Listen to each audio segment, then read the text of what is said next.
भारत की आजादी के लिए ब्रिटिश सरकार को हिला देने वाले नेताजी सुभाष चंद्र बोस के नेतृत्व वाली आजाद हिंद फौज का जब 1941 में गठन हुआ था तो उसमें 2500 गढ़वाली जाबाज सैनिक भी थे।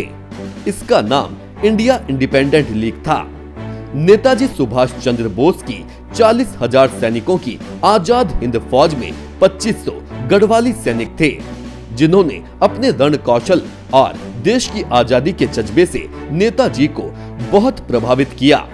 गढ़वाली सैनिकों पर नेताजी सुभाष चंद्र बोस का इतना विश्वास था कि उनके बंगले की 24 घंटे सुरक्षा दीवार के तौर पर चुनिंदा सुरक्षा सैनिकों में चमोली के 11 ऐसे सैनिक थे जिनकी नजरों से बचकर परिंदा तक भी पर नहीं मार सकता था।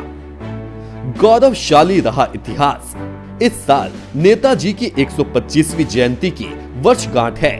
आजाद हिंद फौज के बारे में बताते हुए गढ़वाली सैन्य परंपरा के जानकार और सैन्य इतिहास के लेखक शिवराज सिंह रावत कहते हैं कि 1941 में नेताजी सुभाष चंद्र बोस ने इंडिया इंडिपेंडेंट लीग बनाई।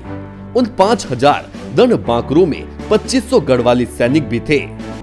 इस फौज का नाम इंडिया इंडिपेंडेंट लीग रखा गया था। शिवराज भारतीय सेना में सैन्य अधिकारी रह चुके हैं। उन्होंने नेताजी की जयंती पर उन्हें नमन भी किया।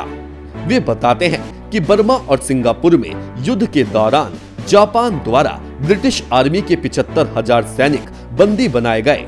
इन्हीं में से 40,000 युद्धबंदी सैनिकों को अंग्रेज सरकार के ही विरुद्ध खड़ा करके नेताजी ने फौज तैयार की।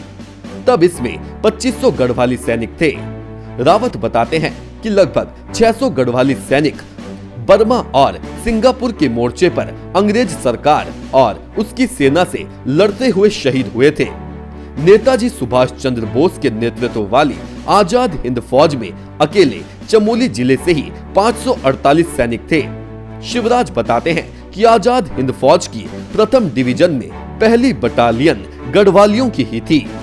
Bureau report, nation 1।